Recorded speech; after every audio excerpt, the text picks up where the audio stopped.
un filet extraordinaire dans les années 60, 70, un petit peu 80, et c'est en train de foutre le camp complètement. La santé, l'éducation. Donc, l'éducation ce matin, avec des gens qui travaillent, M. Trudel et Mme Germain et moi. Je vais remettre ça ici. Madame Carla. Donc, qui ont beaucoup réfléchi à la question. C'est important parce que c'est la base. Hein? L'éducation, c'est à côté, avec toute la privatisation qu'on voit actuellement. On s'en vient comme les États-Unis avec toutes les iniquités et les injustices sociales. La dette de l'État est ses mythes parce que ça sert souvent, la dette de l'État, à faire passer la privatisation. Hein? Ça coûte trop cher pour l'État, mais on va voir que ça coûte encore plus cher quand c'est privé. Donc, avec Guillaume Hébert de Viry, c'est Richard qui va revenir aussi, parce que dans la dette de l'État, si on pense à l'idée de la République du Québec, qu'est-ce qu'on fait avec la dette canadienne? Est-ce qu'on est responsable? Est-ce qu'on n'est pas responsable? Comment on négocie la dette canadienne? Et vous allez voir, il y a des belles nouvelles là-dedans. Vraiment des belles nouvelles. Deuxième pilier du bien commun, la santé avec Germain, qui va nous parler beaucoup du livre de Anne-Claude sur la privatisation de la santé. Et la privatisation de l'électricité, donc un vrai gouffre pour le bien commun, avec tout le dossier, en particulier parce que c'est la faille par où s'immisce de Mascoyage, finalement. Donc, merci d'être là. Vous dire, parce que vous connaissez peut-être pas Climat Québec, mais Climat Québec, on est vraiment un parti émergent. Donc, on fait face à un blocage systématique au niveau médiatique. Donc, ça devient assez difficile aux élections de pouvoir tirer notre épingle du jeu. Ça nous discrédite en partant.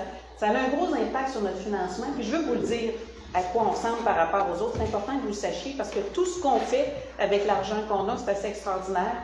Donc, nous, on reçoit du DGEQ 21 000 par année en fonction des élections de 2022. Vous donnez un comparatif. Le Parti québécois, Québec solidaire et le Parti conservateur reçoivent à peu près 1,5 million par année et le Parti libéral et la CAQ à peu près 2,5 millions. Et donc, ça, chacun peut faire son financement autonome, mais vous comprenez qu'avec 21 000, on n'est même pas capable d'engager d'employés, on n'est pas capable d'avoir de local, donc on n'est pas du tout dans la main game. Pourtant, on est sur le terrain avec les citoyens à Blainville, avec les éoliennes partout au Québec, avec Rio Tinto, dont on ne parlera pas aujourd'hui, au Saguenay-Lac-Saint-Jean. On est en Mauricie avec TES Canada. On est du côté de Quaticook.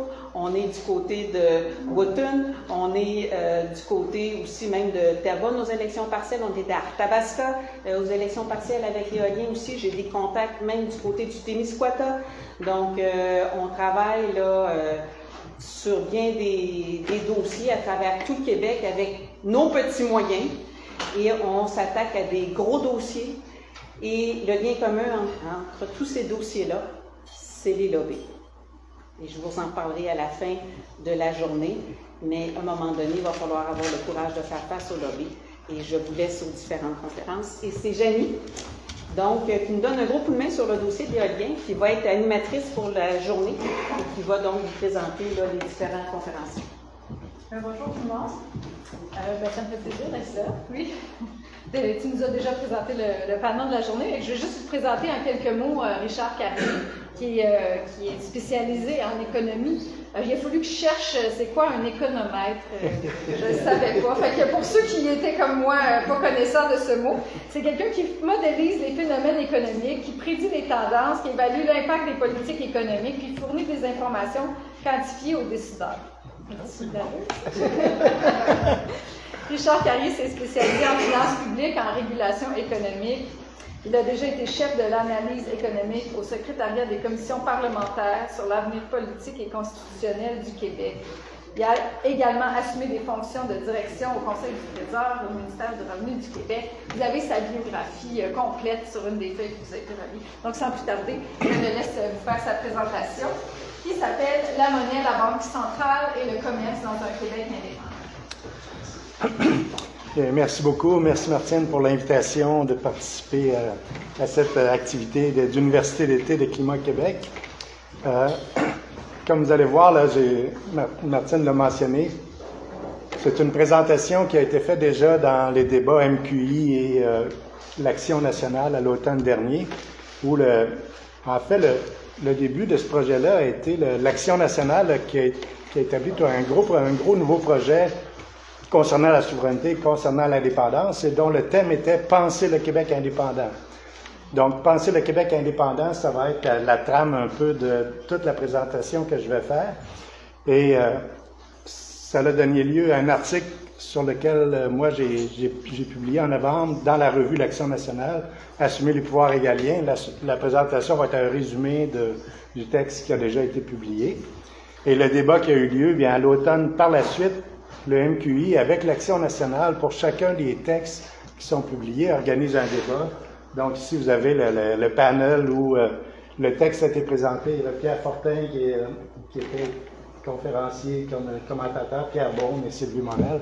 Et ça a été une activité assez activée là, lors de la discussion en soirée. Il y a eu une grosse discussion dans la salle sur ce qui était présenté. Là, c'est... On va revenir ici, oui, c'est ça. OK. Donc, je reviens sur ma présentation. Juste comme mentionné, là, je n'irai pas trop loin parce que mes expériences personnelles ont été mentionnées. Entre autres, en 82-84, j'étais au Conseil du Trésor quand il y avait la grosse crise économique et financière au Québec. Cette crise-là avait quasiment été plus forte que la crise financière que nous avons connue en 2008. À l'époque, le taux de chômage était à 16 %, les taux d'inflation à 12 %, les taux d'intérêt, les gens qui s'achetaient une maison, les taux d'intérêt pour un an étaient à 20 % à l'époque. C'était catastrophique. C'était une situation, là.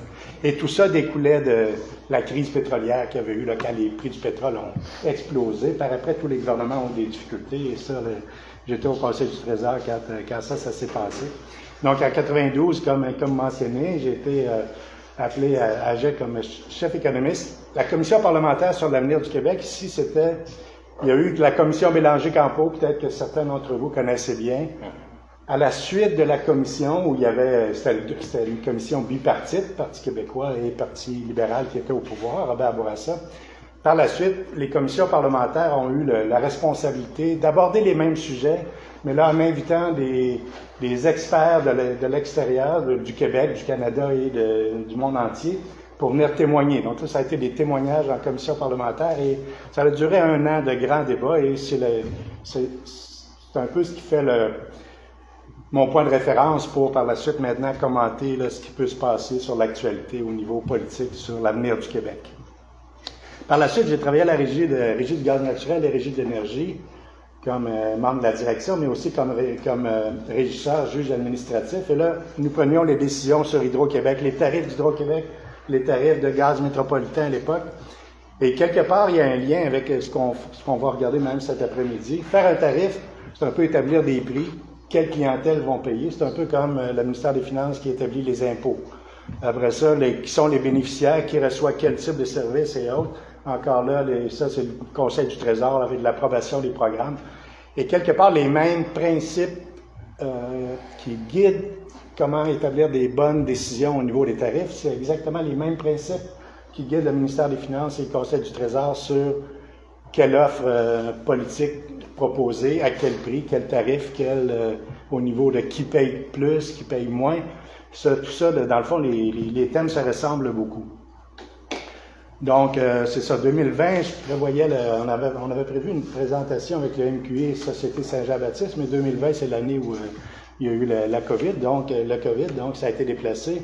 La conférence a eu lieu en 2022 et en 2024, donc la publication là, dont j'ai parlé tout à l'heure. Donc, le thème « Les pouvoirs régaliens », c'est quoi? À l'époque, c'était les pouvoirs qui étaient réservés au roi. Les grands pouvoirs d'importance, comme l'armée, la justice, la monnaie, les relations extérieures, toutes les décisions qui relevaient dans le temps de Louis XIV. C'est Louis XIV qui était l'État, c'était Louis XIV. Il prenait toutes ces décisions-là, lui, avec son équipe qui le supportait. Le roi, c'est moi. Pardon? Le roi, c'est moi. Oui, c'est ce qu'il disait. Le roi, c'est moi, l'État, c'est moi. Et donc, dans notre exposé, nous allons référer aux pouvoirs, à peu près les mêmes pouvoirs, mais ceux qui sont détenus par qui sont exclusivement par le Parlement du Canada en vertu de la Constitution de 1867. Ici, nous allons nous focusser sur les pouvoirs réservés au fédéral, mais sur les items de commerce, de monnaie et de banque. Donc, c'est la trame qui va être suivie là, tout au long de la présentation. Donc, le postulat central à la base de notre exposé, comme j'ai dit, penser le Québec indépendant. Donc, ici, on fait le postulat au départ que le Québec aura choisi, suite à l'ensemble des débats politiques qui auront eu lieu, suite à l'ensemble des décisions du Conseil des ministres de l'Assemblée nationale. Nous faisons l'hypothèse que l'Assemblée nationale a décidé de faire la souveraineté et l'indépendance. Le texte va bâtir là-dessus. Nous faisons l'hypothèse que cette décision a été prise sans mettre cette décision-là subordonnée à la possibilité de conclure des ententes avec le Canada, soit pour l'Union économique, soit pour la monnaie, soit d'autres choses. Nous raisonnons ici que non, la décision de faire un pays indépendant est prise, donc ça va être la trame aussi. Et nous faisons également l'hypothèse, moi je suis spécialisé en finances publiques, les questions financières, monétaires et autres. Donc ici, nous faisons l'hypothèse, nous faisons abstraction de ces débats-là. Nous supposons qu'ils ont tous été tenus en bonne et due forme au sein de la société québécoise avant la prise de la décision. Et donc, avec tout ça, maintenant, on peut le passer à l'étape suivante, qui est qu'est-ce que ça implique. Donc, si la décision a été prise par l'Assemblée nationale, elle est ferme, elle est irrévocable, la Constitution du Canada cesse d'avoir quelque application que ce soit au Québec. Donc, un projet pur d'indépendance, ce sera la Constitution du Québec qui va avoir force de loi et rien d'autre. C'est le thème central de la présentation. L'État du Québec, à compter de cette même date, est pleinement doté au plan constitutionnel de tous les pouvoirs pour agir en tant qu'État indépendant. Et donc, il devra établir toute la base juridique nouvelle applicable au Québec. Donc, tout ce qui était auparavant fait par le gouvernement du Canada va devoir être fait par le gouvernement du Québec. Par contre, quand je dis que le Québec est purement indépendant, ça ne veut pas dire qu'il est empêché de faire des traités avec le Canada sur certaines matières. Ça pourrait être sur le commerce, ça pourrait être soit temporairement, soit dans d'autres circonstances sur la monnaie, mais une fois purement indépendant, avec tous les pouvoirs, là, un État peut faire les choix qu'il veut pour aller s'asseoir à une table et négocier ce qui lui convient. Et ça, normalement, ce sera une négociation à un versus un et non pas le Québec avec 9 provinces puis le fédéral. Puis là, les discussions n'en finissent plus. Ici, le Québec on prend l'hypothèse que le Québec est indépendant. Il s'assoit avec les partenaires avec qui il veut négocier. On va voir que ça peut être avec le Canada, mais quand on va parler de libre-échange, là, c'est avec les États-Unis, c'est avec l'Europe. Donc, mais un État indépendant est doté de tous les pouvoirs. Et c'est lui qui, ultimement, décide si un traité fait son affaire ou pas pour être adopté. Donc, si je fais un lien avec ce qui s'est passé le Royaume-Uni et l'Union européenne, ce qui est appelé le Brexit, mais le Royaume-Uni, en 1996, avait décidé par référendum de se retirer de l'Union européenne. Il y a eu 2 comités de formés. Le premier, c'est procéder à la dissolution des engagements financiers antérieurs, la dette et autres. Ça, on va en glisser un mot cet après-midi. Le deuxième, c'est établir par traité la relation Royaume-Uni et Union européenne. Ça aussi, cet après-midi, on va en parler. Moi, ici, ça va être d'abord comment établir les bases de l'indépendance au niveau économique. Ça veut dire quoi concrètement? Donc, la démarche que nous allons suivre, l'approche, c'est nous allons présenter le mode d'exercice actuel des pouvoirs exclusifs par le gouvernement du Canada. Nous allons présenter de quelle façon nous proposons d'intégrer ces responsabilités-là dans les responsabilités du Québec. Et donc, nous allons appliquer dans un premier temps, évidemment, que si on rapatrie, mettons, les questions de la loi sur la concurrence, bien, c'est rapatrié, mais règle générale, c'est rapatrié avec sensiblement les mêmes considérants pour que c'est le principe de la continuité des institutions, mais le Québec demeure libre de modifier des choses qui existaient auparavant lorsqu'il en prend charge. Donc, la compétence fédérale exclusive en matière de réglementation du trafic et du commerce, je commence par celle-là. C'est prévu, c'est un article de la Constitution de 1867 qui quelque part, porte sur le commerce intérieur et le commerce extérieur. Commerce intérieur, c'est quoi? Ça comprend notamment l'enregistrement des sociétés. Actuellement, les compagnies qui s'enregistrent au Québec sont reconnues pour faire affaire strictement au Québec. C'est considéré comme un pouvoir local, provincial. Toutes les compagnies qui s'enregistrent en vertu des lois fédérales, elles ont le droit de faire affaire partout au Canada. Donc, Walmart Canada s'est enregistré en Ontario ou en Colombie-Britannique, je pense. Mais avec cet enregistrement-là, ils peuvent venir faire affaire au Québec. Là, ici, ce qu'on dit, c'est quand on rapatrie le pouvoir, bien, l'enregistrement va devoir se faire au Québec si le gouvernement le décide comme ça. Et s'il entend que ce qui est enregistré au Québec peut se faire ailleurs, bien ça, ce sera des discussions à y avoir avec le Canada. Mais présentement, une compagnie qui s'enregistre au Québec, elle ne peut pas faire affaire dans les autres provinces. Il faut qu'elle s'enregistre une deuxième fois ailleurs. Donc ici, ça va être une différence de fond. Là, Ensuite, la loi sur la concurrence, bien ça, c'est la loi centrale de comment fonctionne l'économie du secteur privé au Canada. Et on propose ici que ça, c'est rapatrié au Québec. C'est à peu près la même loi qui va être mise en place, mais elle va relever des autorités et des tribunaux du Québec s'il y a des litiges. Donc, c'est l'idée de l'indépendance. Ça veut dire quoi? Il y a aussi la loi sur les brevets, la propriété intellectuelle, qui, de plus en plus, ça paraît pas, mais avec l'intelligence artificielle, là, les gens se posent des grandes questions. Tout ça, ça a l'air très bon, mais les connaissances qui est près de nous, là, toutes les questions de propriété intellectuelle deviennent des questions centrales.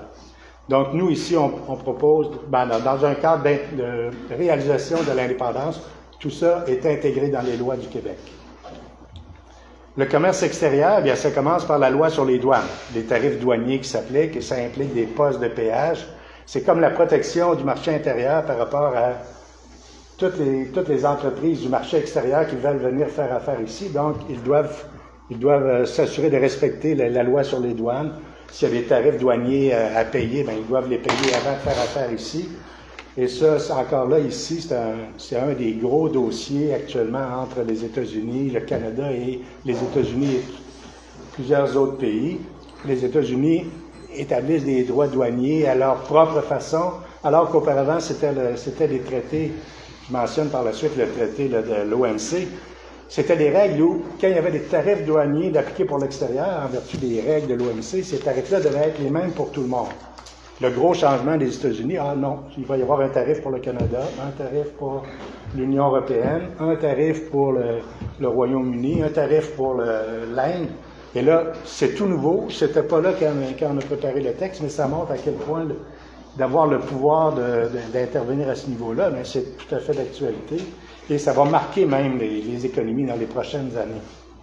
Donc, le traité de l'Organisation mondiale du commerce, qui était international pur et simple, est maintenant remplacé par beaucoup de discussions. Et justement, les accords bilatéraux, ceux qui sont en place, qui existent, il y a l'accord de commerce Canada, États-Unis, Mexique. Donc ça, c'est l'accord avec lequel le Canada et les États-Unis font affaire.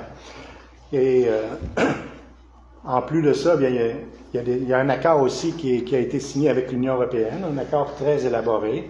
Il y a un accord avec les pays de l'Indo-Pacifique. Donc déjà, tous ces accords-là, avec le Royaume-Uni, il y en a un également, tous ces accords-là, si on se replace en 1980, lors du premier référendum, ça n'existait à peu près pas. Et même, il y avait seulement le GATT à l'époque qui existait. En 1995, le premier là, existait, l'accord Canada-États-Unis-Mexique. Le Mexique s'est joint, je pense, en 1994. Mais avec l'Union européenne, ça n'existait pas. L'Indo-Pacifique, ça n'existait pas. Le Royaume-Uni. Donc, de faire l'indépendance aujourd'hui, les accords internationaux, le Québec est déjà parti de ces accords-là en faisant partie du Canada. Donc, c'est un changement de référence par rapport à ce qui était la situation au moment du référendum de 1995. Donc, encore une fois, ici c'est l'approche de succession d'État au traité de l'État prédécesseur. Donc, ici, c'est une règle internationale que quand un État devient indépendant, la règle de base est que cet État-là succède au traité de l'État prédécesseur avec négociation, évidemment, pour ajuster les termes des contrats. Ici, vous voyez, à l'automne, quand j'ai publié mon texte, j'avais mis une option en exergue, c'était que le Québec pourrait très bien exercer sa pleine et entière discrétion au niveau du commerce international, parce qu'avec le Canada, ça devient une question de commerce international. Et je marquais ici de proposer une union douanière limitée aux accords, aux échanges de biens et de marchandises. Donc ça, c'est tous les produits échangés, ce qui ferait qu'à la frontière, il n'y a pas de poste de péage qui s'applique là, pour ce qui est à l'intérieur des camions et autres. Mais ici, j'excluais tout ce qui est sur les services, ça, les services bancaires, les services financiers, les services maintenant Internet, les services numériques, ça, je ne le mettais pas dans l'option. Et quand l'option, je l'avais écrite, je disais, un tel traité suppose quand même l'accord des volontés souveraines des deux pays. Ça veut dire que pour conclure un accord sur les biens et les marchandises, il faut que le Québec s'entende avec le Canada sur l'ensemble des clauses de la relation qui, elle, par la suite, va s'appliquer face à l'extérieur. Donc, s'il y avait un accord comme ça, une seule partie va parler aux États-Unis, et non pas le Québec parle de son côté, le Canada de son côté. S'il y avait une option d'union douanière sur les biens et marchandises, il faut désigner une seule autorité qui parle aux États-Unis, qui parle au Royaume-Uni ou à l'Union européenne. Et ici, avec tout ce qui s'est passé à l'époque, Donald Trump venait tout juste d'être élu, mais toutes ses propositions n'étaient pas sur la table. Mark Carney n'était pas encore au sein du Parti libéral, donc il n'était pas non plus premier ministre. Donc tout ce qui se passe actuellement, c'est à peu près ces discussions-là qui sont en plein cœur de l'actualité. Puis présentement, ce que Donald Trump bouleverse le plus, c'est toutes ces questions-là, ici sur le commerce extérieur.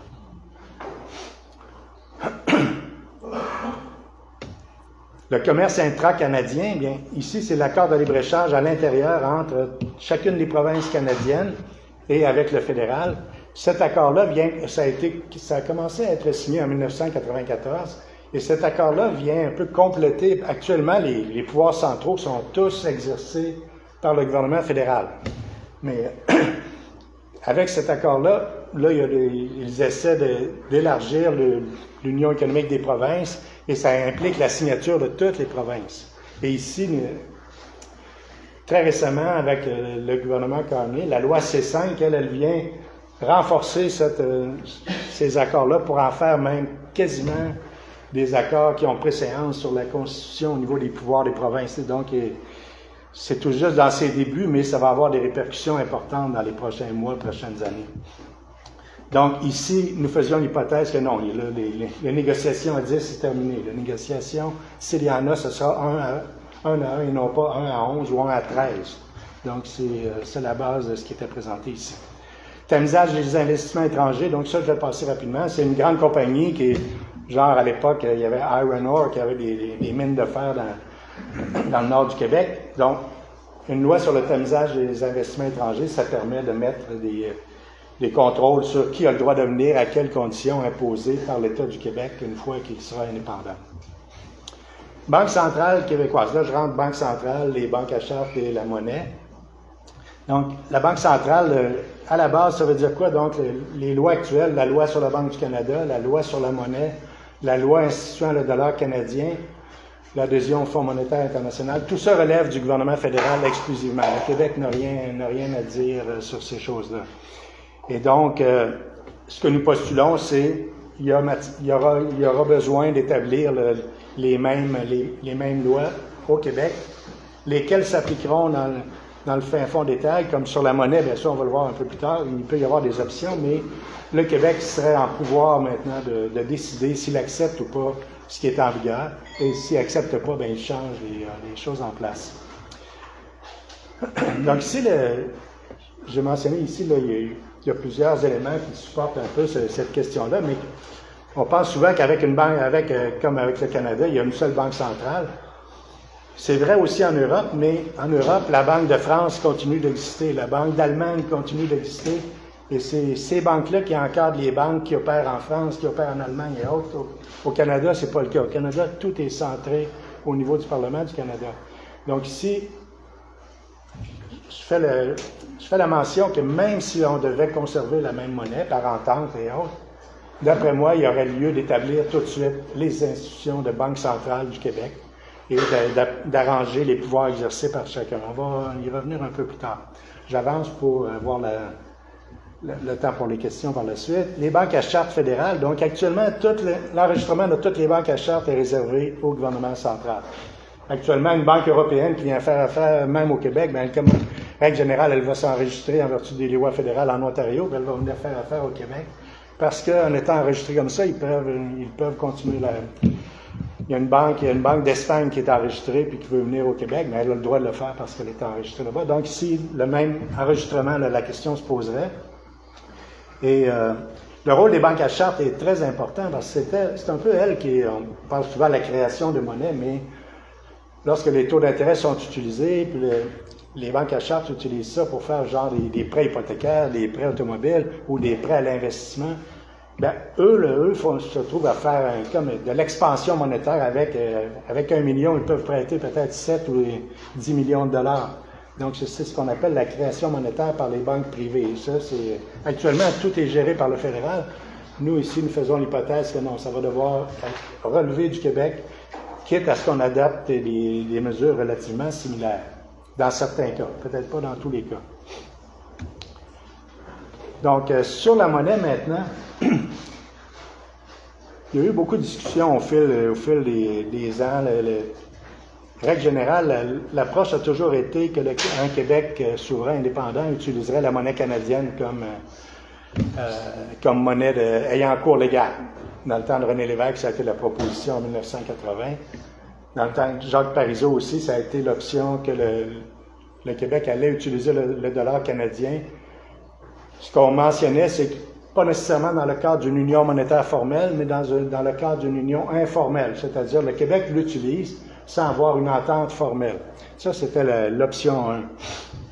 Et moi, là-dessus, dans mon texte, je préconise seulement avec entente formelle, sinon les protections qu'on peut attendre d'une banque centrale seraient trop hasardeuses. Et quelque part, la Caisse de dépôt qui a des actifs de pas loin de 500 milliards de dollars, bien, ça va lui prendre un encadrement par une banque centrale qui va la protéger autant que n'importe qui d'autre s'il y arrive des problèmes. Et c'est là l'importance d'une banque centrale qui peut assurer la stabilité du système financier interne.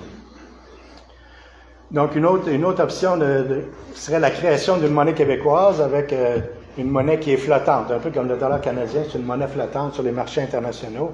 Ici, l'option 2, ce serait la création d'une monnaie québécoise.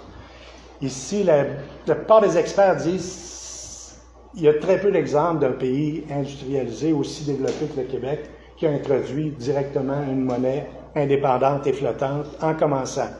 Et là, ça, vous allez voir, moi, je fais la recommandation que cet enjeu-là va pouvoir continuer d'être examiné, mais l'option appartient au Québec de décider de cela ou pas. Une option moins, comment je dirais, drastique que la monnaie flottante, ce serait, il y a création d'une monnaie québécoise, mais par législation, la monnaie québécoise sera égale à la monnaie canadienne. Le taux de change du dollar québécois sera le taux de change du dollar canadien, mais c'est une monnaie quand même québécoise qui est gérée en vertu des lois du Québec.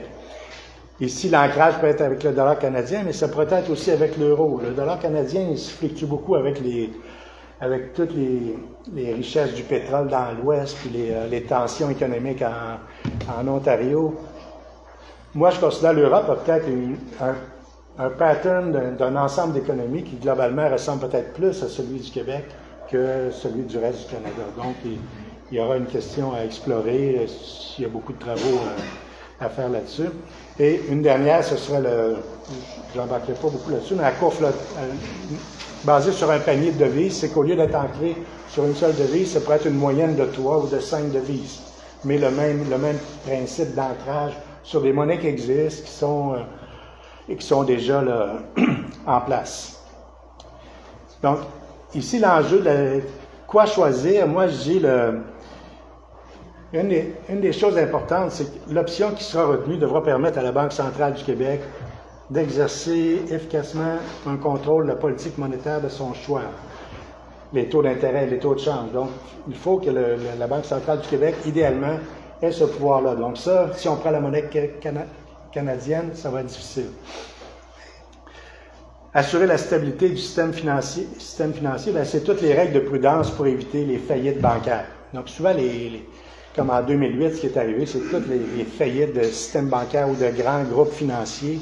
Une fois que ça commence, quand il y a des effets qui déboulent, c'est difficile à contrôler, ça prend des règles prudentielles. Ça, c'est la Banque centrale qui touche à ça. Ensuite, assurer en tout temps le maintien de la capacité d'exercer un rôle de prêteur de dernier recours. Ça, c'est la protection en cas de crise financière majeure. Je parle des actifs de la Caisse de dépôt. Ça peut être les actifs d'une grande banque aussi. Quand un État a une banque centrale, il peut intervenir. La Grèce n'avait pas de banque centrale quand elle a eu ses gros problèmes. C'était la Banque centrale européenne. Bien, elle s'est fait dicter l'ensemble des choix qu'elle devait prendre. Et c'est ça la différence entre avoir sa propre banque centrale versus ne pas en avoir.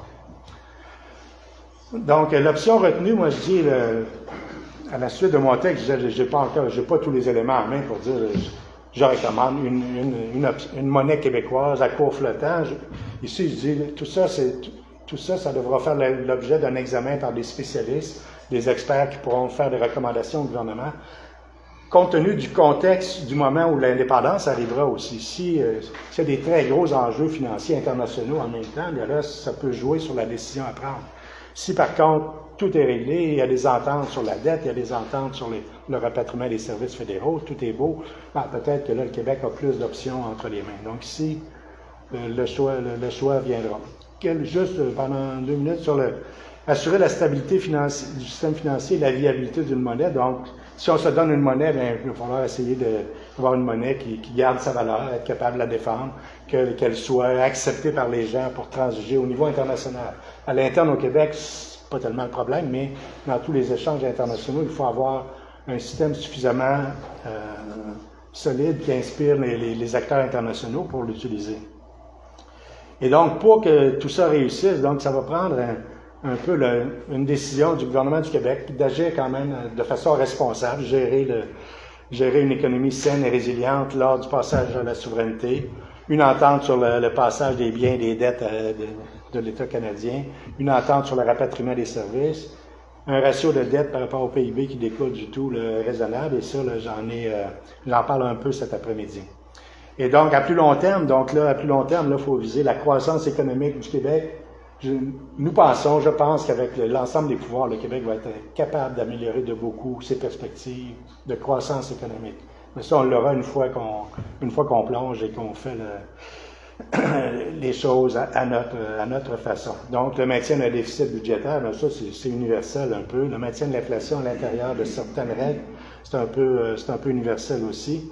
Et aussi, je mentionnais en dernier, il y en a qui pensent qu'on peut juste régler tous les problèmes en dévaluant la monnaie. Ben, ça, tu peux le faire une fois, mais tu ne peux pas faire ça à répétition parce que là, les prêteurs, au lieu de te demander 5% pour te prêter, ils vont te demander 10%. Ça fait que ça prend de la discipline et c'était l'objet de l'ensemble de la présentation.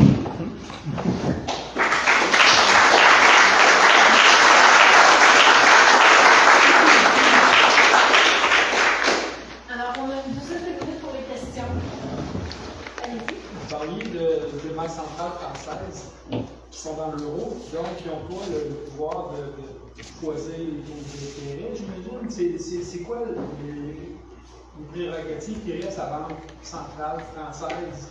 Qu'est-ce qu'ils peuvent faire exactement? C'est ça. C'est clair que le niveau de fixation des taux d'intérêt relève de la Banque centrale européenne. Avec ça, découle de ça le taux de change de la monnaie euro versus. Ça relève des décisions prises à la Banque centrale européenne. Mais il ne faut pas oublier que la Banque centrale européenne, elle est composée des membres de chacune des banques centrales de chacun des pays. Au Canada, je pense que le Québec n'a même pas un siège sur le conseil d'administration de la Banque du Canada. Donc, vous voyez, ça, c'est la trame de fond. Mais ensuite, la Banque de France, les banques françaises relèvent, dans leurs opérations, relèvent de l'autorité de la Banque de France et non pas au jour le jour de la Banque centrale européenne.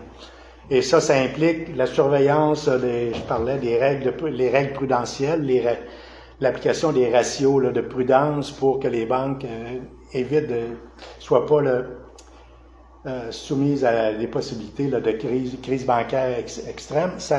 L'application relève de la Banque de France au niveau de ça. Et donc, par la suite, même, le Québec, on ne sait même pas, les banques à charte, combien ils prêtent au Québec. C'est secret. C'est un secret d'État. Il Je pense que le roi ne sait même pas qu'est-ce qui se passe. Mais en France, tout ça relève de la Banque de France. Donc, c'est un peu le... Ça veut dire que les banques qui veulent faire affaire au Québec sont obligées de s'inscrire à la Banque du Québec. Ouais. Si on a une Banque centrale du Québec, ça veut dire que la RBC pourrait dire ben, moi, je ne veux pas m'inscrire, fait que je suis obligé de m'en aller. Puis, si elle s'inscrit, ben là, on décide des règles qui s'appliquent aux banques. Ce serait ça l'avantage de Ce serait ça. Ça s'applique même à la Banque nationale, qui est enregistrée en vertu d'une loi fédérale. Même c'est ça, la Banque nationale devrait s'enregistrer en vertu des lois du Québec et là, ça implique évidemment les banques présentement sont intégrées pan-canadiennes, et ça, juste la Banque nationale fait beaucoup affaire dans les autres provinces aussi, elle ne fait pas affaire juste au Québec. Et toutes les banques, la Banque Royale, elle fait. Dans cette approche-là, la Banque Royale sera obligée de s'inscrire au Québec et relever de la Banque du Québec. Tu peux avoir deux inscriptions. Tu peux être enregistré au Québec et au Canada. Bien, pour ça prendrait des règles de reconnaissance qui sont acceptées par le Québec. Actuellement, personne ne peut s'enregistrer au niveau des banques à charte au Québec. C'est réservé, absolument réservé. C'est la question de les banques à charte, dans le fond, elles font de l'argent elles viennent ici, elles reçoivent des dépôts qui leur coûtent rien, un demi% d'intérêt, mais ils prêtent à 5, 7, 10%. Ils font leur argent sur la marge entre les deux. Et quelque part, quand vous déposez votre argent dans une banque, les gens ne savent pas ça, mais en pratique, vous donnez votre argent à la banque, votre argent appartient à la banque et vous avez une promesse que la banque va vous redonner l'équivalent plus un intérêt si vous voulez le retirer. Mais si la banque fait faillite, est-ce que vous allez revoir votre argent? C'est pas certain. Peut-être dans la question, les caisses populaires sont déjà dans une charte québécoise. Oui.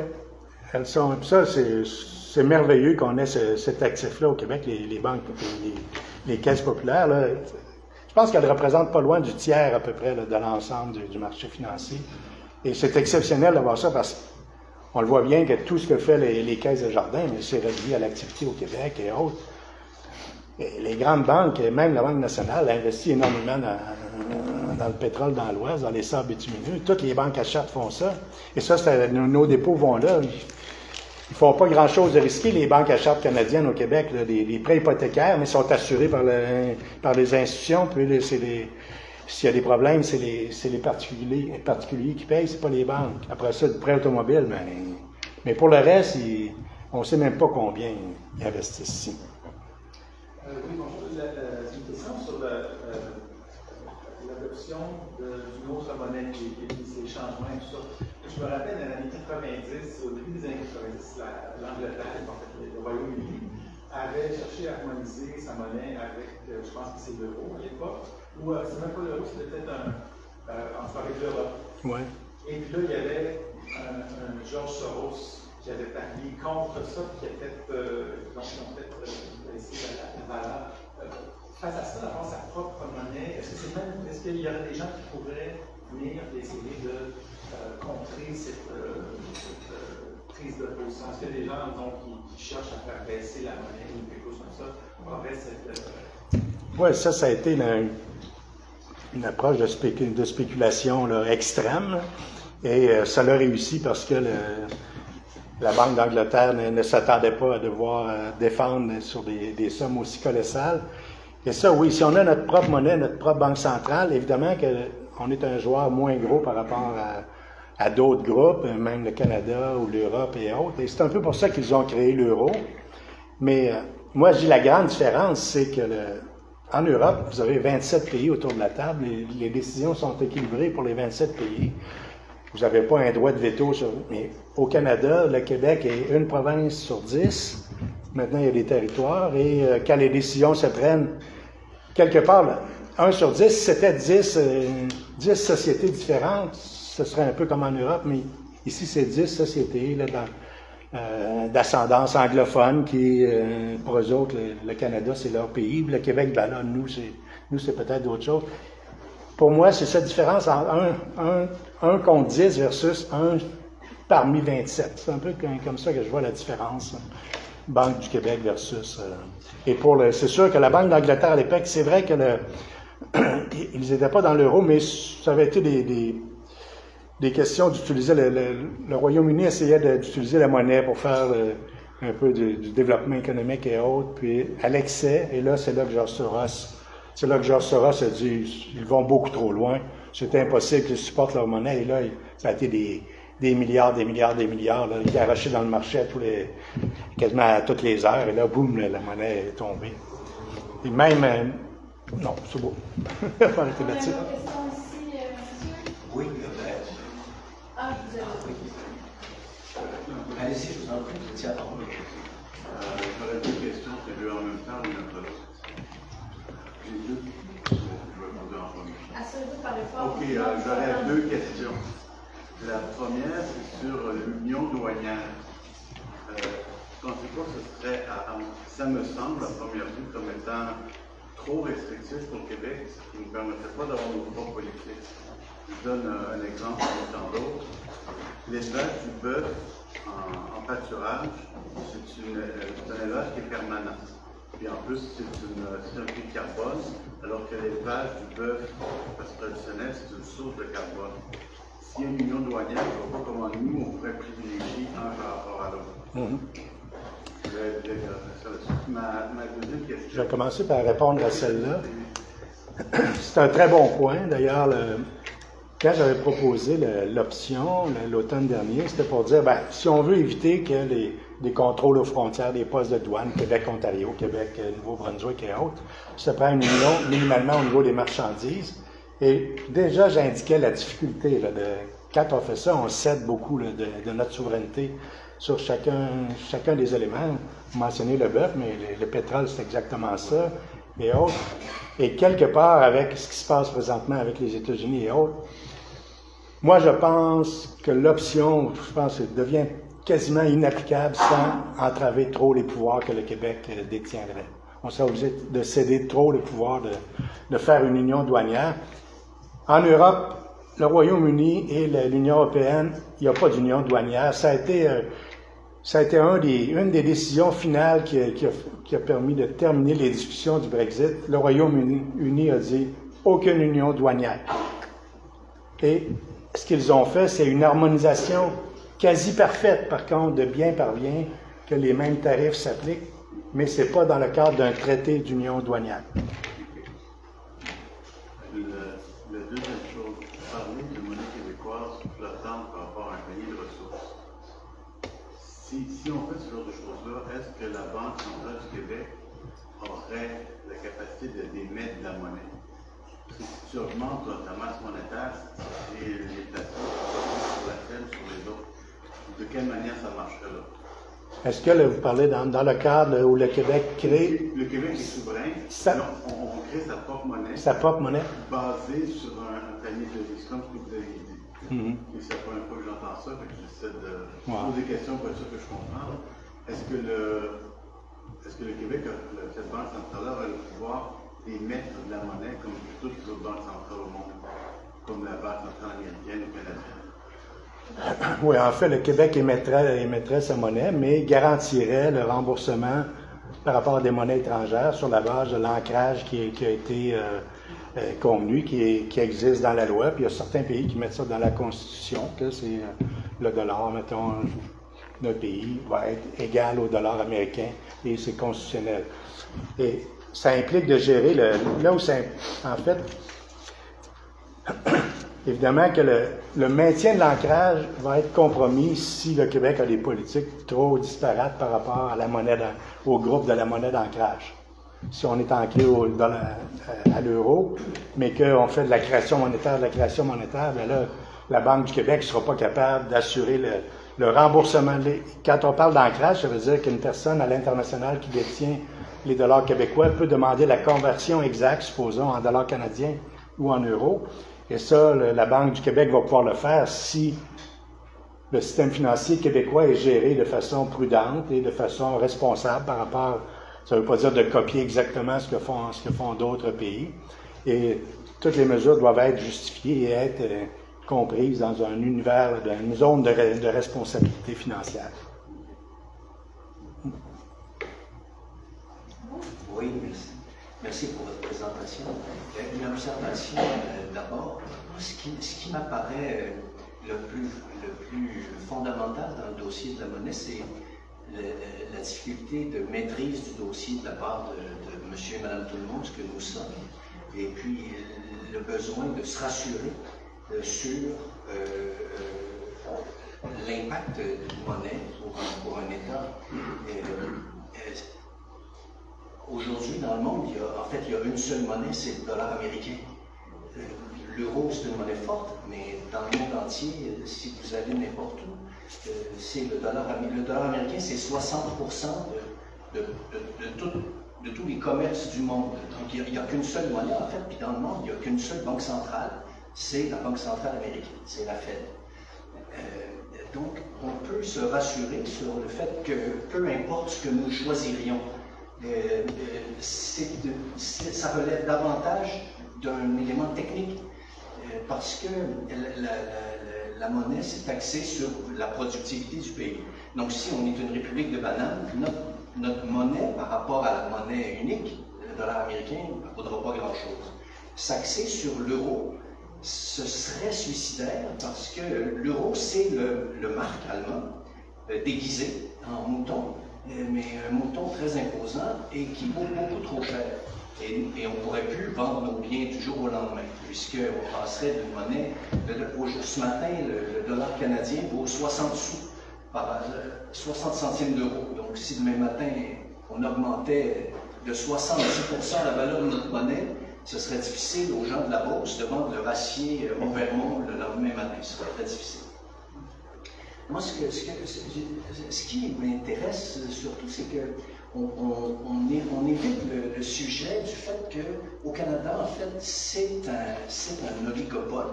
Les banques canadiennes, c'est une mafia, en fait, qui nous collectionne comme ils veulent et qui ont fait 56 milliards de dollars canadiens de profit en 2023 et qui ont payé 12 milliards de dollars d'impôts.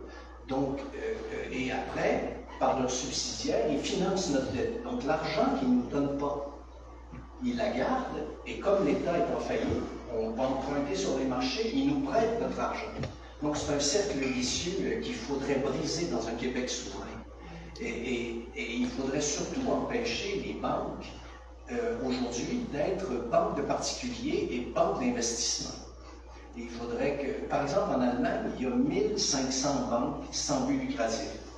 Ce sont elles qui sont chargées de financer le développement économique régional. Il n'y a qu'une seule grosse banque en Allemagne, c'est la Deutsche.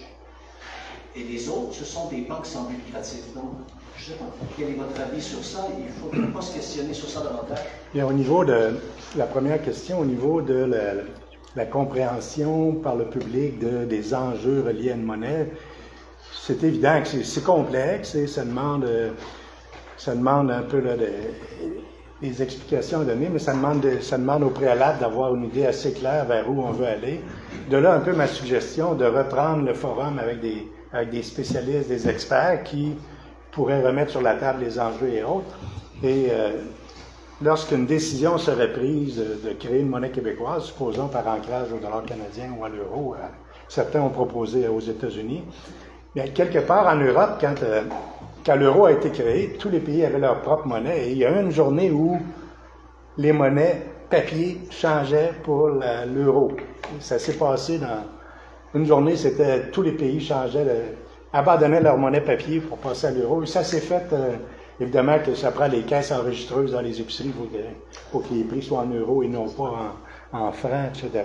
Donc, le changement, lui, c'est un peu technique. Une fois que les grands aliments ont été correctement négociés, mis en place, ça va.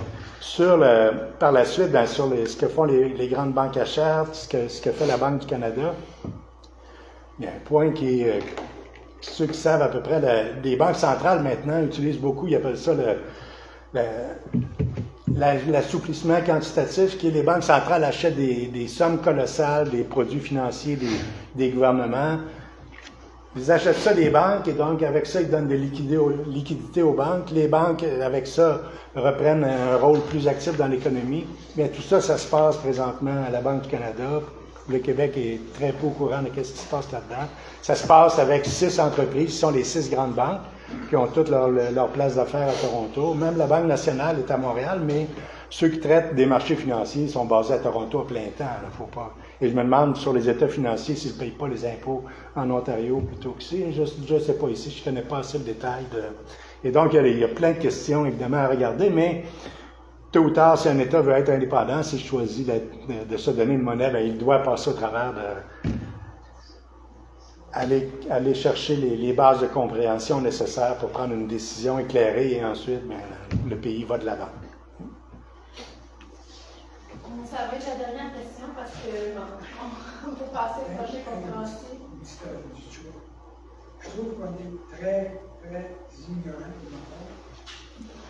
Je ne vois pas comment les banques, la façon que les banques agissent, incluant la Banque du Canada. Et je ne pense pas que ça peut un patient que 100% pour comprendre parce que ça fait vraiment. Pardon, est-ce que vous pourriez répéter rapidement parce que j'ai manqué un petit peu le bout là? Je trouve qu'on est inutile à l'ignorant jusqu'à le comportement des banques d'achat, puis en plus la Banque du Canada. On est bien ignorant de ce qui se passe. Puis je pense pas que ça peut être un quotient de 300 pour comprendre ça. Si ça vous a été expliqué, la télévision est parlée de ça. Je vous en parlais là-dedans. Une chose en passant, dans le budget 2013, il y a une loi qui a été passée, venant des problèmes financiers des banques d'achat. C'est une loi canadienne. Et on doit les piger dans nos comptes de banque pour se mettre à jour. En espérant pouvoir nous rembourser à un moment donné qui se passe ailleurs. C'est ce que j'ai mentionné tout à l'heure, oui. C'est là, quand une banque à charte est à risque de faire faillite, et ça a été inspiré des expériences qui est arrivées en Europe et autres, mais là, il y a tout un système qui sont les investisseurs qui, eux autres, ont pris des risques, vont peut-être perdre de l'argent un peu, mais avant que la banque elle-même fasse faillite, là, ils ont le droit de convertir les dépôts des particuliers en fonds propres de la banque et c'est comme si comme je mentionnais tout à l'heure, quelque part, ces fonds-là, s'ils sont convertis comme ça, c'est leur propriété. La monnaie, c'est leur propriété. Il y a une promesse de rembourser une fois que tout sera correct, mais ça fait partie, c'est un peu comme ça. D'ailleurs, une place où il y avait une crise financière, c'était à Chypre aussi. Là, à Chypre, quand il y a eu une grosse crise financière, ils ont converti des dépôts là, de particuliers en fonds propres des banques pour sauver le système. Plus que 100 000 de dépôts, exemple, Ouais. être sollicité, Ouais. généreux envers des pauvres qui vont solliciter. Mais en fait, c'est ça, la protection, la protection d'assurance, c'est soit 100 000 soit 150 000 pour les dépôts. Et là, pour ceux qui ont des dépôts plus élevés, bien, ils ne sont pas assurés par l'organisme institutionnel du Canada. Mais cette agence-là, il n'y a même pas 3 milliards dans ça. L'agence, les banques, s'il y en a plus qu'une qui peut être en même temps, ça, c'est à éviter. il n'y a pas grand problème. C'est surtout le gouvernement qui appuie ça, qui est en arrière de ça, qui est officiellement en avance. C'est ça. En tout cas, c'est un problème, évidemment, à très grand impact et très complexe à maîtriser, mais les discussions sont les bienvenues, évidemment. Ça, c'est une bonne chose qu'à un moment donné, vous feriez un exposé sur comment ça fonctionne. Je pense que la plupart des gens pourraient comprendre. C'est pas si mystérieux. Merci pour votre intervention. Alejandra, si tu voulais intervenir rapidement, avant qu'on passe au projet. Je voulais juste savoir si ça coûterait trop cher pour le Québec si c'est tombé dans le dollar américain, comme par exemple des pays comme l'Argentine, il y a 30 ans, qui a dollarisé toute son économie. Et ça fait un gros problème économique en Argentine quand on passait au dollar américain, parce que les gens... les cartes d'échange étaient très, très élevées, donc les riches ont perdu beaucoup d'argent, les pauvres ont augmenté sa richesse. Dans quel pays, ça? Dans l'Argentine. En Argentine? Je pense que c'était il y a 30 ans que c'est arrivé la dollarisation. Est-ce que c'est un gros risque pour le Québec essayer de penser, de dire mais la monnaie plus importante au monde, c'est le dollar américain, plutôt d'aller jouer avec les taux de change à tous les jours selon l'économie, on peut tomber avec un dollar américain comme beaucoup de pays qui ont des crises économiques ou des pays émergents qui décident de tomber sur les dollars pour avoir une sécurité économique là-bas. Ça coûterait trop cher. Disons que c'est une bonne question. Il y a eu, quand on avait eu les commissions parlementaires, il y a des gens qui proposaient cette option-là. Et même que les commissions parlementaires, c'était en 1992, le référendum en 1995. Mais je peux vous dire, aux alentours des années 1997, 98, 99, le Canada, il y a eu des gros débats d'experts à l'intérieur du reste du Canada pour essayer de juger est-ce que ce serait pas mieux que le Canada adopte la monnaie américaine plutôt que de continuer avec le dollar canadien. Et finalement, ils sont arrivés à la conclusion que non, le Canada devait garder sa monnaie, mais c'était exactement ça un peu. Et c'est sûr que, comme le cas de l'Argentine, c'est les dévaluations monstres des monnaies ça crée des débalancements dans l'économie. Moi, je dis, si on devait créer une monnaie, à la limite, on fait un ancrage au dollar canadien, on aurait le même taux de change, mais ça implique la responsabilité au niveau des politiques mises en place au jour le jour, d'année en année. Quelque part, tout ça se balance avec actuellement, l'ensemble des transactions économiques fait que le Québec a son niveau de richesse moins élevé que le reste du Canada, mais c'est pas des extrêmes, ça ne varie pas de 10, 20, 50% dans une année ou dans 2 années. C'est l'ensemble des transactions qui sont équilibrées. Et donc, un Québec indépendant aurait besoin de se donner une stratégie, un plan d'attaque pour être dans ce niveau de responsabilité financière. Avec les décisions de ces ventes des libéraux au fédéral, ça fait peur et ça ancré au dollar canadien plutôt que au dollar américain. Merci beaucoup, Richard. On va passer.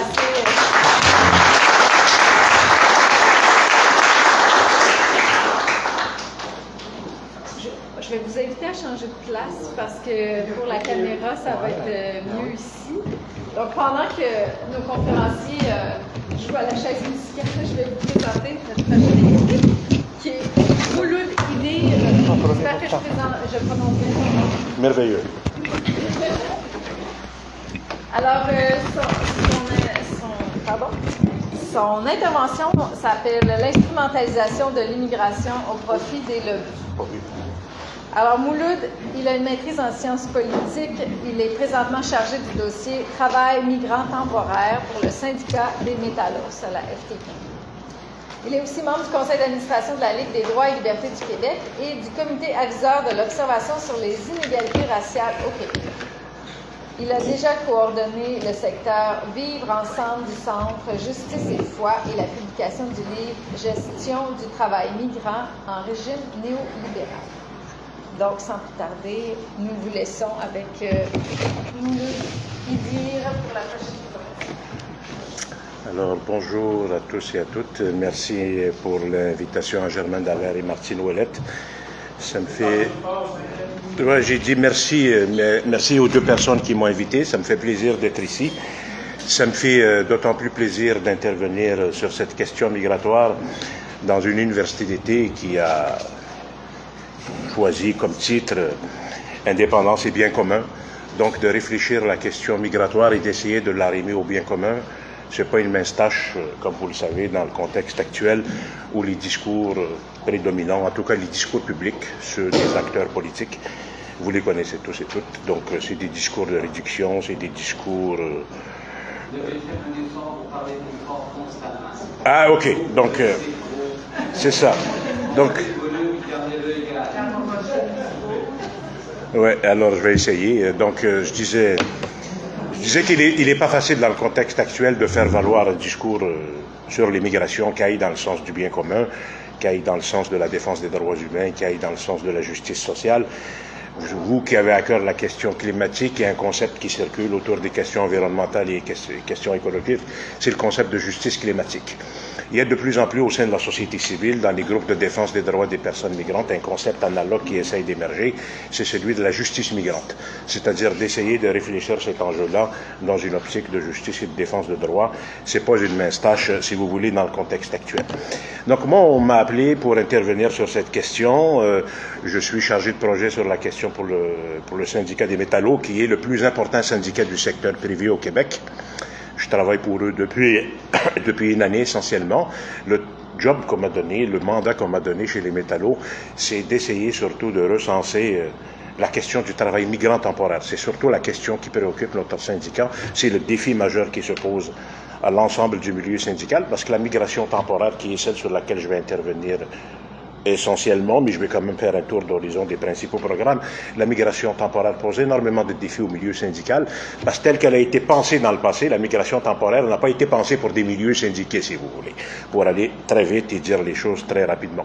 Donc on a à cœur, si vous voulez, d'essayer de recenser les travailleurs, parce qu'on ne sait même pas, beaucoup de syndicats ne savent même pas où se trouvent les travailleurs au sein de leurs différentes unités syndicales, donc il faut faire un travail de recensement qui est important. Les officiers syndicaux ne savent pas toujours non plus distinguer les travailleurs temporaires des citoyens qui sont d'origine migrante mais qui sont à statut permanent. C'est un vrai fouillis, c'est un vrai défi pour le mouvement syndical, et sans vous ajouter le fait aussi que en matière de protection syndicale, les syndicats se sont un peu réveillés tard sur la question. Les métallos jouent un rôle pionnier, mais on manque énormément d'éléments au niveau des clauses de convention collective, par exemple, pour défendre ces travailleurs-là, pour essayer d'inclure la situation particulière qui est la leur dans des clauses de convention.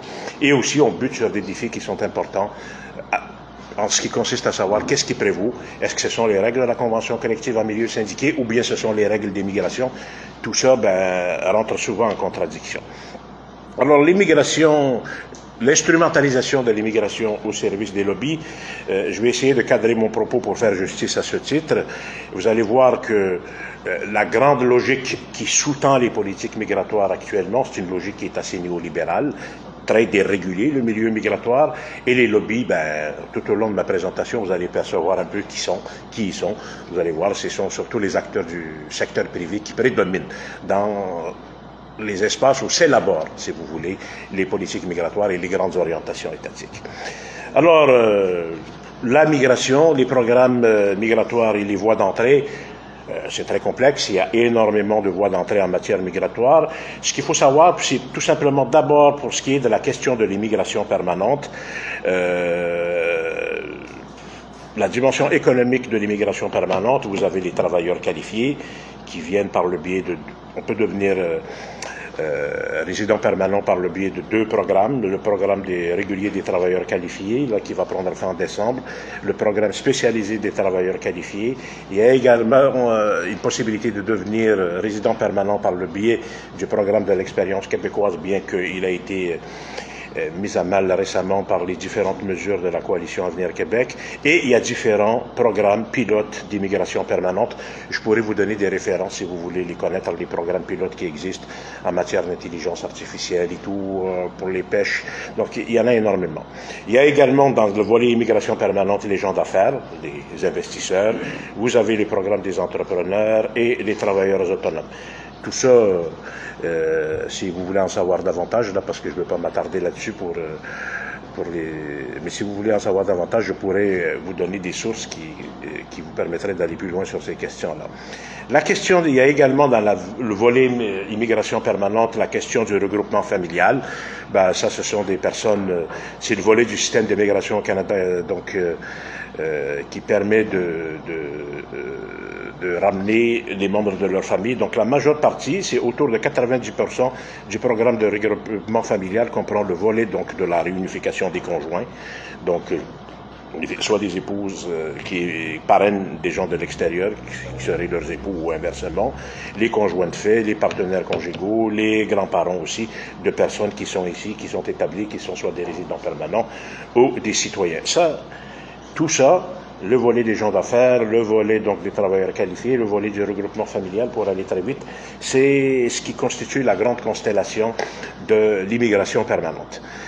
À l'immigration permanente, on peut également ajouter un autre volet qui est la question de l'immigration humanitaire, qui consiste en le programme des personnes réfugiées à l'étranger, les personnes reconnues comme réfugiés sur place, c'est-à-dire ceux qui passent par la commission d'immigration et des statuts de réfugiés qui ont fait les demandes ici à l'interne, et le programme de personnes sélectionnées pour des considérations humanitaires qui sont sélectionnées notamment dans les camps par le Canada, en partenariat notamment avec le Haut-Commissariat aux réfugiés, mais ça c'est des choix arbitraires que fait l'État. Il n'y a pas de chiffres, il ne s'engage pas à des chiffres particuliers, mais le Canada le fait en fonction de toutes sortes de considérations qui sont souvent géopolitiques, qui sélectionnent à l'étranger. Donc, c'est tout ça qui constitue, si vous voulez, pour aller très vite, pour le dire de façon schématique, le volet de l'immigration permanente. La migration temporaire, elle, qui est celle au cœur des débats, celle qui nous donne des défis importants au milieu syndical, c'est deux grands programmes, la migration temporaire. Le volet des travailleurs étrangers temporaires, vous en entendez beaucoup parler. Il y a le PTET, le programme des travailleurs étrangers temporaires. C'est à peu près 30% des travailleurs temporaires qui sont admis au Québec, qui viennent par le biais de ce programme qui est le PTET. C'est celui qui est l'objet de grandes discussions. C'est dans ce programme, le volet de ce programme qui est le mieux connu du grand public, c'est le programme des travailleurs agricoles saisonniers, par exemple. Mais il n'y a pas que ça dans le PTET. Hein? Ensuite, dans le spectre de la migration temporaire, vous avez également les étudiants étrangers. Le programme des étudiants étrangers qui est considérable, qui est assez important. Les chiffres se situent en plusieurs dizaines de milliers. Bon, l'expansion qu'après le programme des étudiants étrangers obéit à toutes sortes de logiques.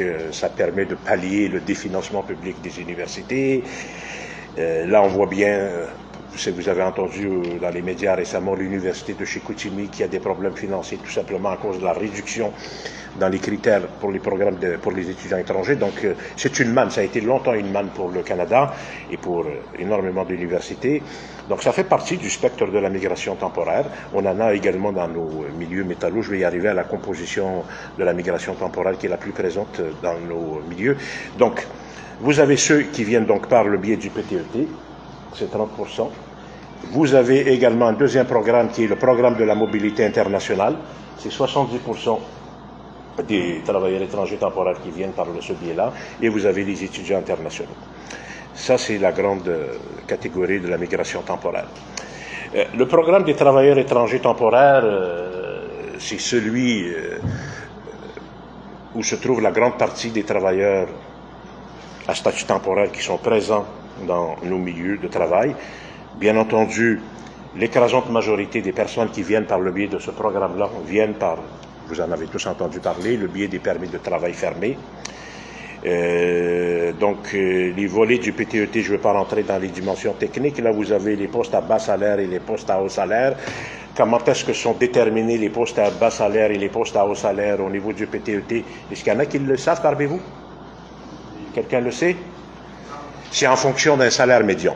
Il y a un salaire médian qui est aujourd'hui autour de 34,96 $ de l'heure. C'est ce salaire médian qui fixe la catégorie haut et bas salaire.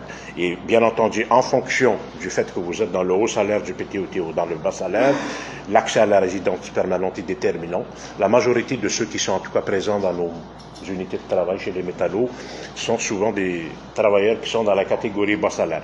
Donc ce sont ceux qui sont affectés par les mesures récentes, le gel récent, notamment pour le renouvellement des permis et tout.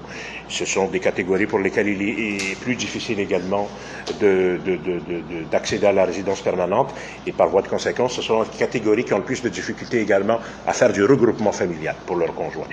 Donc vous avez le haut salaire et bas salaire dans la catégorie donc du PTET, c'est le plus important qu'il faut savoir. C'est là-dedans également que se trouve le programme des travailleurs agricoles saisonniers. Vous avez d'autres catégories, des subdivisions là-dedans, les fournisseurs de soins à domicile en tout. En 2023, donc, on dénombrait autour de 60 000 travailleurs temporaires en vertu de ce programme. Le programme de la mobilité internationale, le PMI, le deuxième programme donc de migration temporaire, lui, c'est 81% des permis de travail qui sont émis dans ce programme-là. Je vous disais tout à l'heure que c'est 70% des personnes à statut temporaire qui viennent par le biais de ce programme-là. Et lui, Ce sont des permis de travail ouverts en règle générale qui prévalent là-dedans.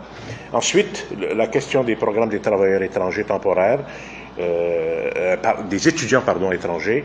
Ça, ce sont des étudiants étrangers qui viennent, qui étudient dans des universités québécoises, qui payent des frais exorbitants. En règle générale, c'est des dizaines de milliers de dollars pour une année, hormis la catégorie d'étudiants étrangers qui viennent de pays avec lesquels le Québec a des ententes bilatérales. Je pense. Voilà. Bien entendu, là, vous remarquerez que la catégorie qui viennent de pays du Sud, de pays à forte subordination coloniale, ce sont les catégories qui pâtissent le plus, qui payent énormément, parce qu'ils ne viennent pas de pays qui pèsent très lourd sur le plan géopolitique. Donc, voilà. Donc, et puis, c'est des pays souvent avec lesquels le Québec et le Canada n'ont pas de lien géopolitique très consistant sur le plan historique. Donc, voilà, pour grosso modo, pour aller très vite sur les différentes catégories qui se trouvent dans ce volet de la migration temporaire, et c'est assez clair pour le moment. Donc, 2 programmes, le PTET et le PMI, et les étudiants étrangers. Donc, la croissance du nombre de travailleurs et travailleurs à statut temporaire, juste pour vous dire la croissance exponentielle que ça en a pris.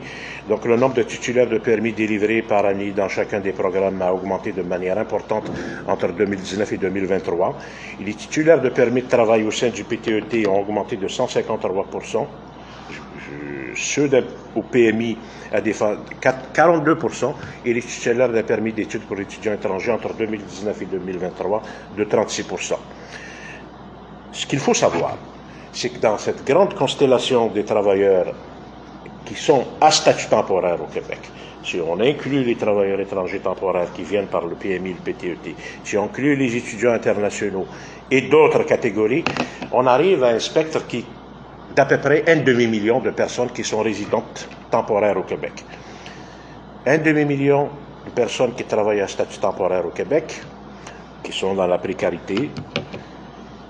1 demi-million sur une population active, si je ne m'abuse, on me corrigera si jamais je dis des bêtises.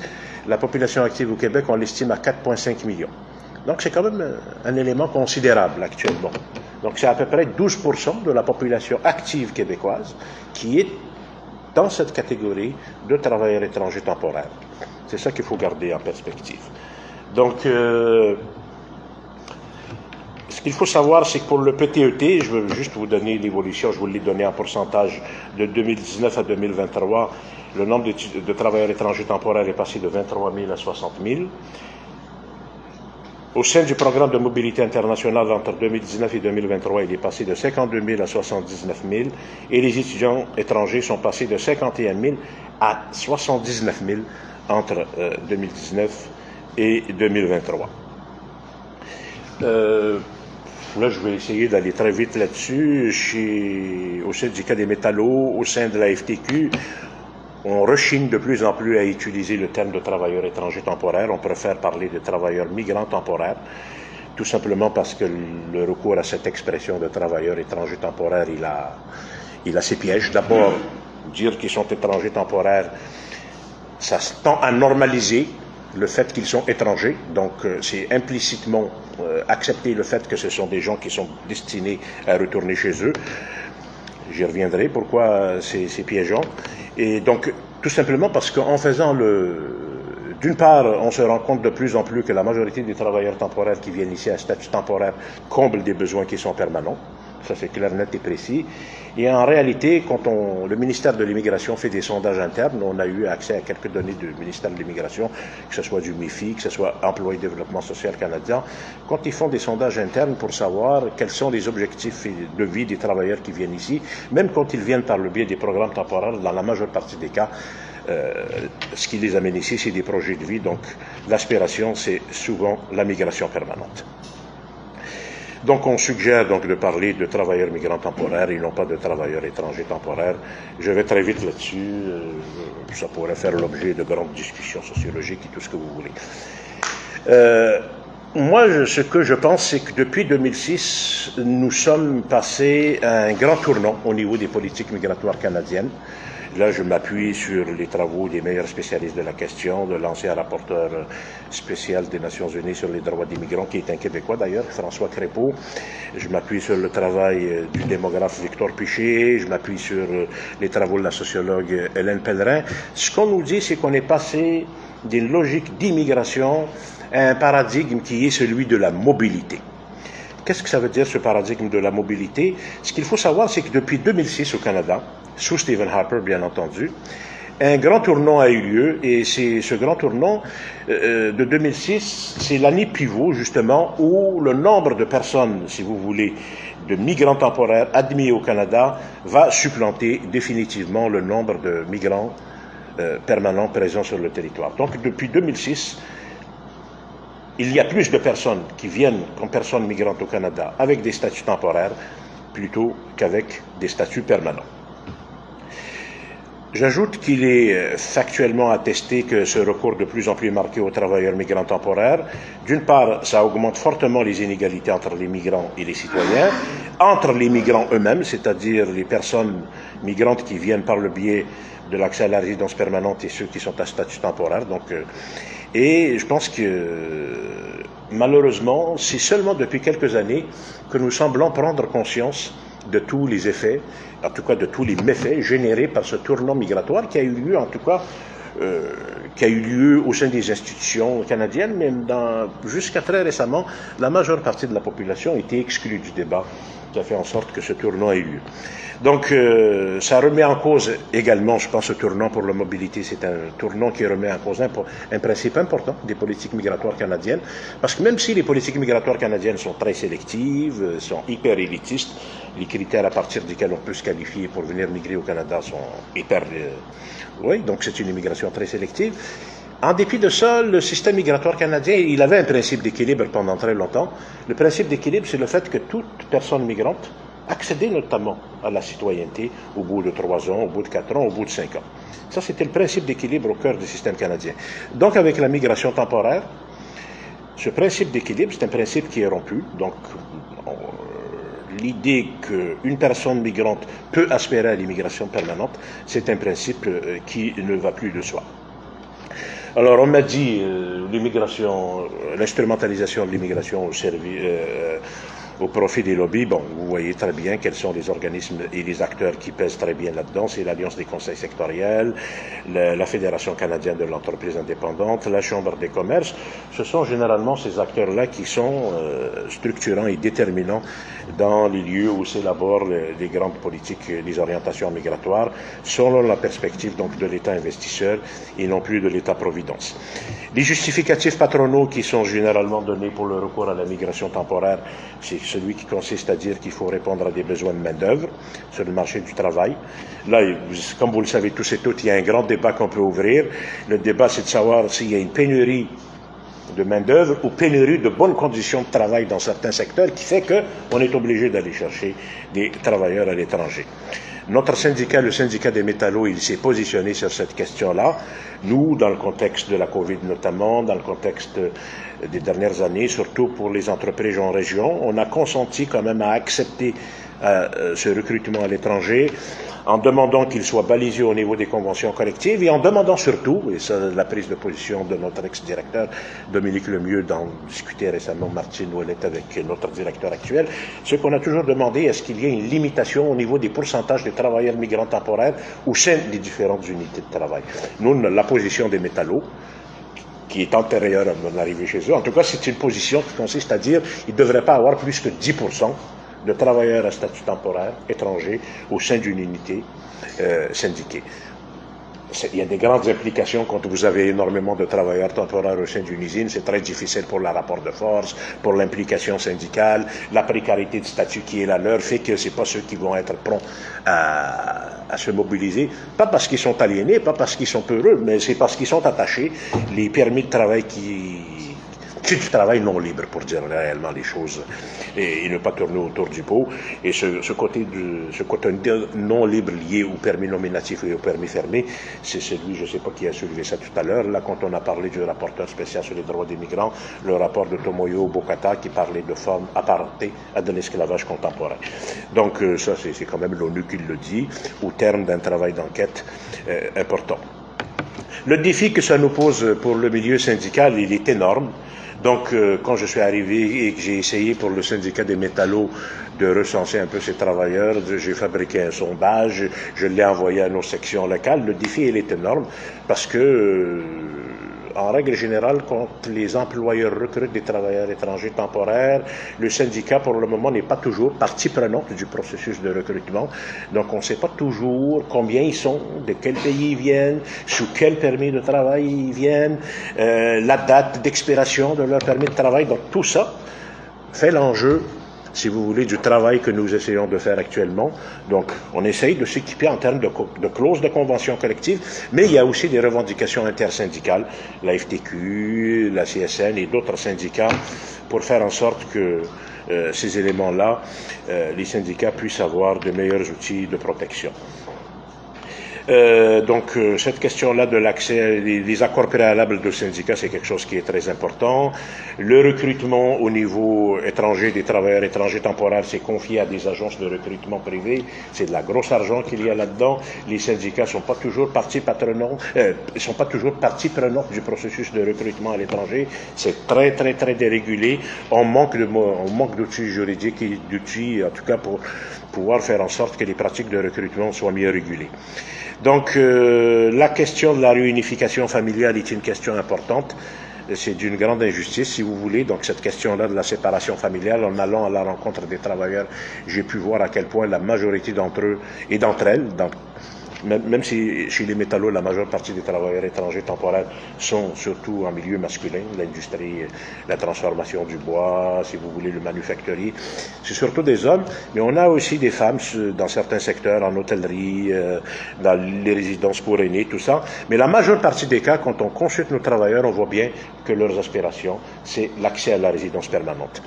Voilà, ce qui nous amène, nous, comme syndicat, à dire, quand les besoins sont permanents, le statut devrait l'être également. Ça, c'est la grande revendication des métallos. L'enjeu de l'accès à la résidence permanente est un enjeu qui nous intéresse et qui nous tient à cœur. L'enjeu de la langue est un autre enjeu très important. Là, il y a énormément d'éléments, puis je suis pressé dans le temps. Le plus important pour nous en ce qui a trait à la langue, c'est que les travailleurs puissent accéder à des cours de français sur leurs heures de travail. Hein, si vous voulez, quelqu'un qui travaille dans des milieux qui sont à forte charge physique, au bout de 8 heures de travail, si vous aspirez que ces travailleurs-là aient s'inscrire à des cours le soir, c'est presque, c'est un rêve chimérique, si vous voulez. Donc, l'accès à des cours de francisation en milieu de travail, ça, c'est quelque chose qui est fondamentalement important. Nous avons énormément de défis que cela pose en termes d'implication de syndicale, la question de la langue, en termes d'accès à la santé-sécurité également. Donc, que le gouvernement aide les entreprises pour que les cours aient lieu sur les heures et sur les lieux de travail. Ça, c'est l'autre aspect qui est très important. Les enjeux plus récents donc, qui sont posés du fait des restrictions opérées par le gouvernement de François Legault, c'est le changement aux règles du jeu. Ça fait en sorte qu'il y a énormément de travailleurs qui n'ont pas accès à la possibilité de renouveler leur permis de travail, parce que dans les mesures récentes qui ont été instituées par le gouvernement de François Legault, ça fait en sorte que la règle du 10% a été appliquée, mais la règle du 10%, même si elle est appliquée, il y avait quand même énormément d'usines syndiquées métallos qui avaient des travailleurs temporaires dans des proportions de 20, 30, 40%. Ça, je pourrais expliquer dans la période d'échange pourquoi il a été possible d'avoir des nombres aussi importants. C'est parce qu'il y a eu un processus, un projet pilote qu'on appelait un traitement simplifié qui a été fait pendant la COVID, qui permettait aux employeurs de recruter sans aucune limite en termes de pourcentage. Mais là, le gouvernement a changé les règles du jeu, du fait notamment du ralentissement économique. Donc, on se retrouve avec des usines où il y a plus de 10% de travailleurs, ils ne peuvent pas renouveler leur permis de travail. Donc, ça fait que c'est de la grande détresse pour ces travailleurs-là parce que les règles du jeu ont changé en cours de route. Nous, notre revendication, serait qu'il y ait un projet pilote ou des mesures transitoires pour ceux qui sont là depuis longtemps, qui ont appris le français, qui sont en région pour lesquelles le gouvernement investit, qu'ils puissent exister des voies de passage vers la résidence permanente, notamment pour les travailleurs qui sont en grande région.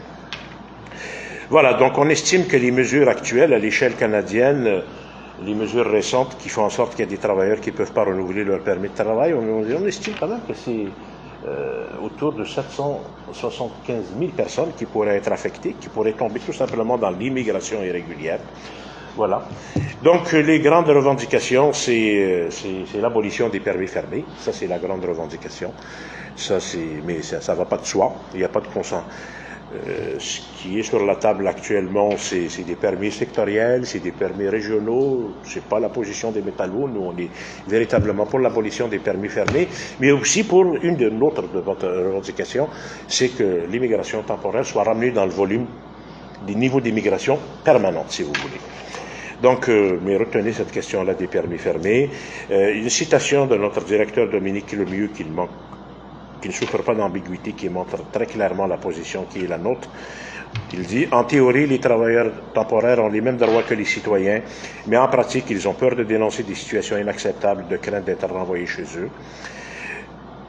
Il ajoute, Dominique, permettre l'accès à la citoyenneté pour les travailleurs étrangers temporaires déjà sur le territoire qui occupent des postes permanents ou même les postes précaires dont personne ne veut, c'est une avenue à envisager pour répondre aux besoins des régions, à ceux des entreprises et pour humaniser le programme des travailleurs étrangers temporaires. C'est une prise de position claire pour ce genre de projet pilote et ces mesures transitoires pour les travailleurs affectés par les mesures récentes pour qu'ils puissent accéder à la résidence permanente. Il n'y a pas énormément de responsables syndicaux qui prennent une position aussi claire là-dessus. Je salue quand même le rôle pionnier que jouent les métallos, mais de plus en plus de syndicats affiliés de la CSN également, de la FTQ également. L'analyse sociologique que j'observe au terme, si vous voulez, de tout ce processus que je vous ai décrit, c'est qu'il existe une grande variété de programmes de migration, mais la majorité démontre l'argument stipulant qu'il y a une correspondance entre les emplois temporaires et les migrations temporaires. En majorité, les migrants temporaires occupent des emplois dont les besoins sont permanents. Donc, je réitère, je ne le dirai jamais assez.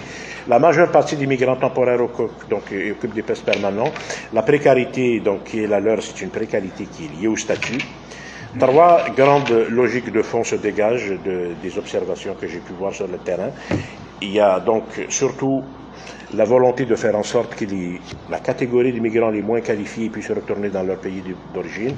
Il y a un processus de sélection quasi naturel pour faire en sorte que l'on essaye de retenir les plus qualifiés.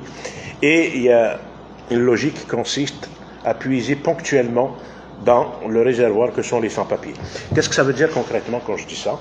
Prenez par exemple le gouvernement Legault, qui a un discours très hostile aux demandeurs des réfugiés actuellement. Il dit qu'il y en a trop. Il y a tout un débat qui peut se faire là-dessus. Mais rappelez-vous par exemple pendant le temps de la COVID, plus fort du temps de la COVID en 2020. En 2020, quand il y a eu des problèmes surtout au niveau du système de santé, quelle a été la mesure préconisée par le gouvernement Legault avec son système des anges gardiens? Ça a été de dire qu'il y a des personnes qui sont demandeuses d'asile et qui pourraient accéder à la résidence permanente s'ils acceptent de travailler dans le milieu de la santé. Au fond, finalement, qu'est-ce que ça veut dire? C'est l'exposition accrue au risque de la COVID qui a été le critère à travers lequel ils ont pu accéder à la résidence permanente. Même si ça ne s'est pas fait comme ça a été annoncé, mais voyez-vous, ce besoin ponctuel de puiser dans le réservoir que sont les sans-papiers, il y a aussi une logique d'économie politique. Donc, quand on tient un discours hostile aux réfugiés, voyez-vous, il y a quand même ambiguïté sur ce plan-là. Voilà, donc de façon très rapide, c'est ce que j'avais à vous présenter au regard, si vous voulez, des défis et surtout de la réalité que j'observe sur le terrain pour notre syndicat. Si vous avez des questions plus précises, je suis là. Merci à tous.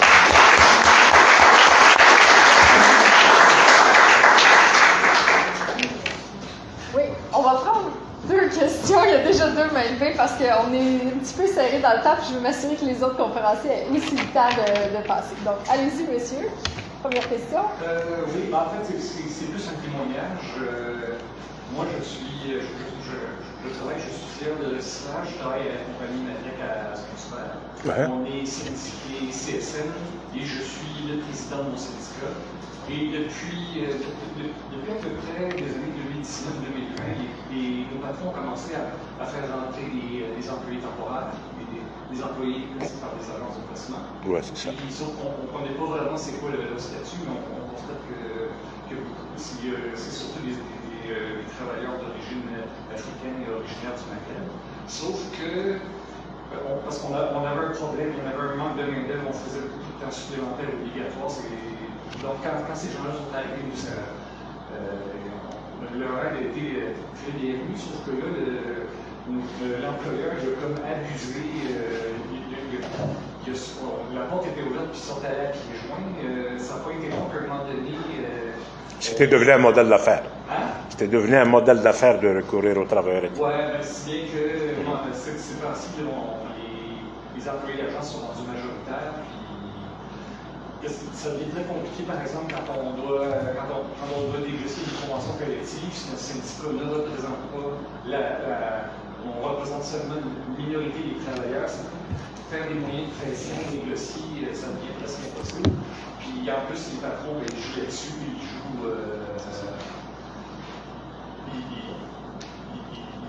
essaient d'utiliser les employeurs, ils traitent les syndiqués d'une façon, puis les travailleurs étrangers d'une autre façon. Après aussi, les employés d'agence sont très vulnérables, par exemple, quand il y a des accidents de travail qui impliquent des travailleurs d'agence, la CNSST n'est même pas avisée. C'est arrivé une couple de fois qu'il y avait un employé d'agence qui conduisait un chariot élévateur qui a foncé dans un autre employé d'agence, il y a eu des blessures, puis la CNSST n'a même pas été avisée.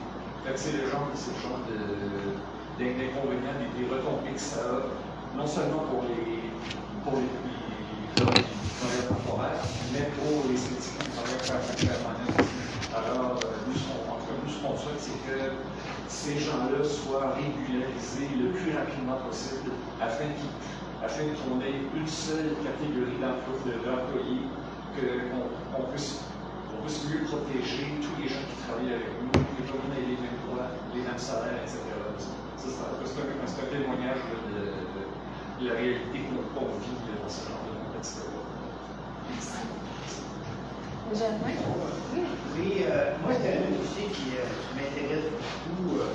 J'ai écrit beaucoup d'articles là-dessus, faire des recherches. Parce que je trouve qu'il y a beaucoup d'hypocrisie là-dedans. Beaucoup d'hypocrisie par les politiciens. On parle beaucoup actuellement, par exemple, la CAQ parle des réfugiés. Les demandeurs d'asile, pas les. Ouais.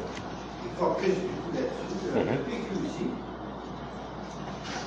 Puis, cette réalité-là des contrats fermés, puis je suis très heureux du témoignage de Saint-Laurent, bien heureux. Il m'en a parlé, là, mais ce que je veux dire, c'est que ça témoigne de. Les contrats fermés, c'est un scandale. C'est pas compliqué, c'est un scandale. Ça a été dénoncé comme l'esclavage moderne. C'est pas ridicule, là. L'employeur, là, il a tout pouvoir sur son employé. Et il dit à l'employé, fais ci, fais ça, et l'autre n'a pas le choix, parce que sans ça, il fait, c'est. Bien aller, c'est ça le signe des patrons. Il fait même ça. Tu vas te décoller. On n'en doute pas. Puis, c'est pas des petites quantités, hein. Ça, c'est reconnu, là. Actuellement, il y a 600 000, au-dessus de 600 000 immigrants temporaires au Québec. Puis là-dessus, je ne connais pas exactement les contrats fermés, mais j'ai regardé les statistiques d'entrée en 2023 et 2024. On est passé dans 2 ans de 300 000 à 600 000 immigrés temporaires. Okay? Puis, moi, j'ai regardé les statistiques, puis là-dessus, la majorité, c'est des gens qui sont dans le PTET, c'est ça. puis une partie du PMU. Okay? C'est des travailleurs temporaires. c'est pas une petite quantité. Mais quand j'entends parler des réfugiés, la raison est simple dans le fond.